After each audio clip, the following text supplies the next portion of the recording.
All right. Hello, everyone, and thank you for being here today. And welcome to episode 9 of Let's Dig In with Bri and Maddie. Maddie and I are both nutrition coaches, but we are also both moms, which means we are very familiar with today's topic of picky eaters.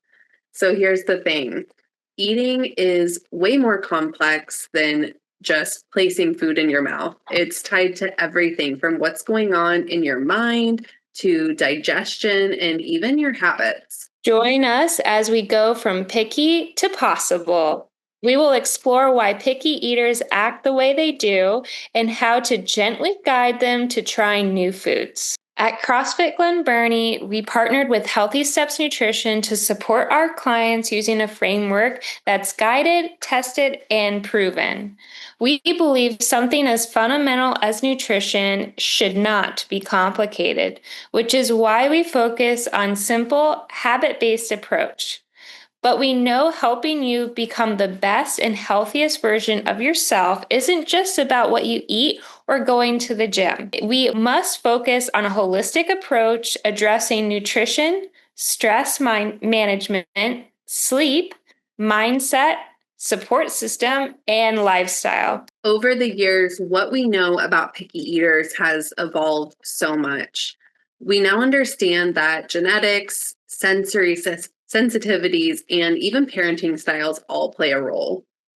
The latest research tells us that picky eating isn't just a choice, it's influenced by a mix of biological and environmental factors that can start even as young as 12 months old. So, some quick facts about picky eating: 78% is tied to genetics. All right. 45% is linked to parental pressures and restrictions, and 30% stems from negative food experiences.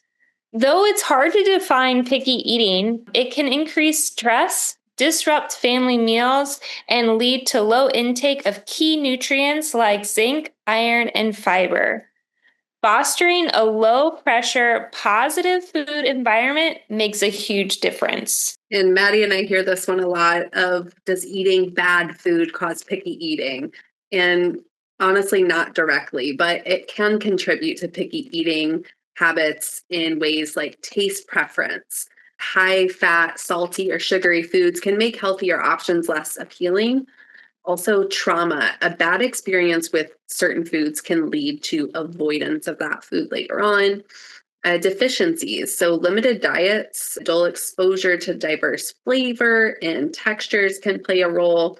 And also, environment. So, habits of family and friends often influence your own choices.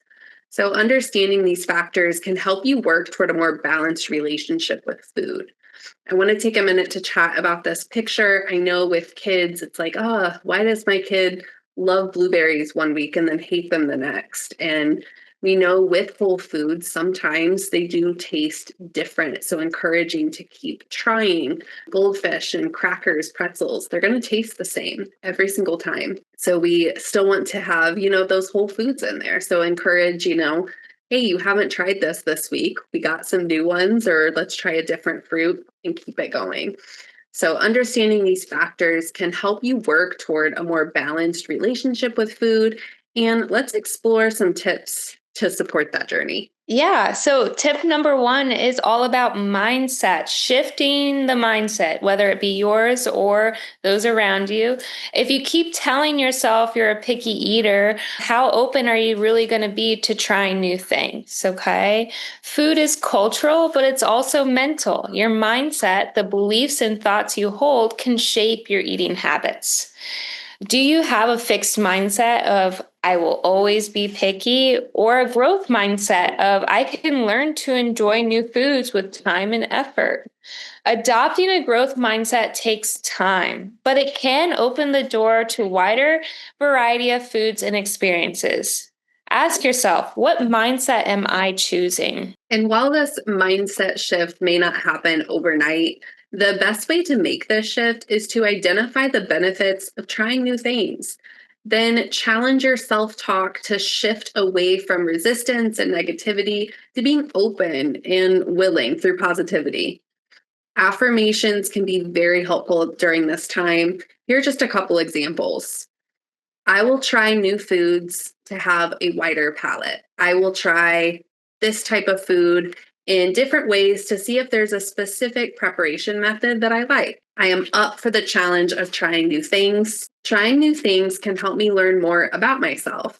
I might be surprised about the things I enjoy. What is most important is that you find an affirmation that connects with you, whether it's one of these or a modified version or one you've created yourself. Bri and I just love the app I Am for inspiring positive affirmations. We also have an amazing HSN resource we'd love to share with you. Just send us a DM. Right on. And tip number 2 is to be strategic with new foods. Involve yourself in planning, shopping, and cooking to make trying new foods a positive experience. If you are not the person cooking in your house, ask how you can help. If your kid is a picky eater, involve them. Ask, hey, what type of food do you want to try? Involve them in the cooking. Talk about the food and mentally prepare before trying it. And then try it again within a week. Try new foods in a fun social setting, not alone or by yourself, and experiment with different cooking methods like baking, air frying, or steaming. A thoughtful approach makes new food a little less intimidating. When starting out, keep it simple. Make a list of a few foods you want to try. When trying a new food, it is important to come in when you are most hungry, such as the beginning of a meal or snack. Also, you certainly don't have to eat the food in its entirety, but try a few bites, then come back to it and continue to expose yourself to new tastes and flavors. Also, feel free to add sauces or spices that make things easier to taste and over time decrease the amount of sauce that you've added to the food. Overall, keep it simple, but make it fun. Absolutely. And when Maddie and I work with our clients, we have a food options guide that we like to give our clients, and we'll have them highlight foods that they love. So right off the bat, we know kind of where you're going to be. But I also like to have people circle foods that they are interested in trying that they may have either never tried before or haven't had in a long time. It's good to diversify there. All right. So tip number 3 is to just keep trying. It can take up to 20 exposures to know if you truly like a food. So don't give up too soon. Research shows that repeated exposure, even with those added seasonings Maddie was talking about, increases acceptance over time. So try your veggies in different ways, using some different seasonings and creative recipes.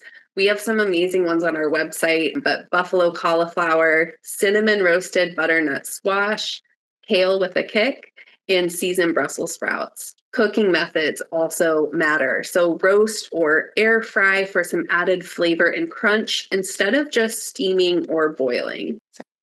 Sorry. Trying new foods can feel like a lot, but starting simple makes it easier. Keep a positive mindset. Pair new foods with ones you already enjoy. Ask others how they prepare and enjoy it. And try it more than once. Repeated exposure helps. Just like Bri said, experiment with different cooking methods and flavors, and most of all, have fun. The more you explore, the more variety and nutrients you'll add to your plate. You're doing great. Keep going. So now that we've explored how to try new foods, let's shift to our 3 core nutrition principles. Number 1 is to prioritize whole foods. Choose whole, minimally processed foods over those high sodium, fat, and sugar options.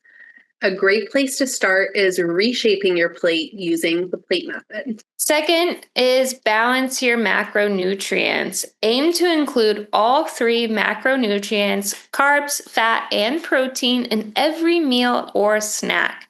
A common balanced ratio is 40% carbs, 30% fat, and 30% protein, though needs may vary. And third is to cut back on processed carbs and added sugar. The American Heart Association recommends no more than 24 grams of added sugar per day for women and 36 grams for men. yet the average intake is over 160 grams daily. Sugar hides in many packaged foods and is highly addictive, so awareness is key. Absolutely. So at this point, let's move on to some frequently asked questions. Oh, interesting. Okay. What about distractions at the table that can affect picky eaters? Do you want to take this one on? Oh, yeah. Let's see. So, make it a rule that sitting at the table is a space free of distractions and devices. Allow yourself to choose what and how much to eat from what is offered. At the same time, avoid offering separate meals or snacks if the picky eater refuses to eat.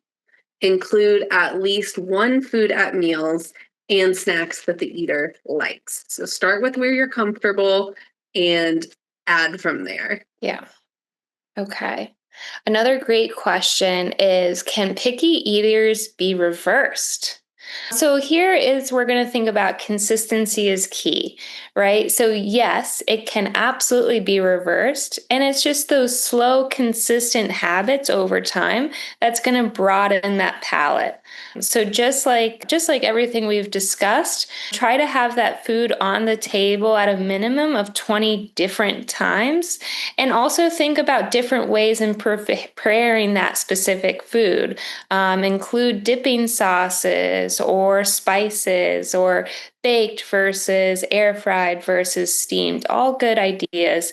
But overall, yes, it can be reversed. It takes consistency. Yeah, one of our favorite, I guess, ways to approach this in our house is for my kids, at least. I'll say, like, hey, you haven't tried this month yet. I wonder if it tastes different than the last time you tried it. Or, like you said, Maddie, the different cooking methods, saying, these green beans aren't canned green beans. These are ones that I cooked on the stove. I wonder if they taste different than the other ones. Let's try it and see. So just kind of different ways of approaching that. Yeah. So our nutrition is backed by Healthy Steps Nutrition, who has helped over 50,000 people all around the world take control of their health. Here are just some incredible success stories from our personal gym, CrossFit Glen Burnie. Right on. And a little more about our coaching program. Maddie and I offer one-on-one, in-person, and virtual nutrition coaching memberships. So all of our new members start with a 12-week transformation membership. This includes an initial consultation, customized meal plan, habit mapping, access to our amazing accountability app, and regular scheduled appointments to keep you on track. Yes, and we also launched 2 challenges throughout the year where you can kickstart your journey with group support. The best part is these challenges can be done anywhere. You do not have to be a CrossFit Glen Burnie member to participate. Our next challenge will be in October, so stay tuned. That's right. Let us know if you have questions about that. It'll be coming before you know it. All right, guys, thank you so much for tuning in, and we'll see you next time. Yes, thank you.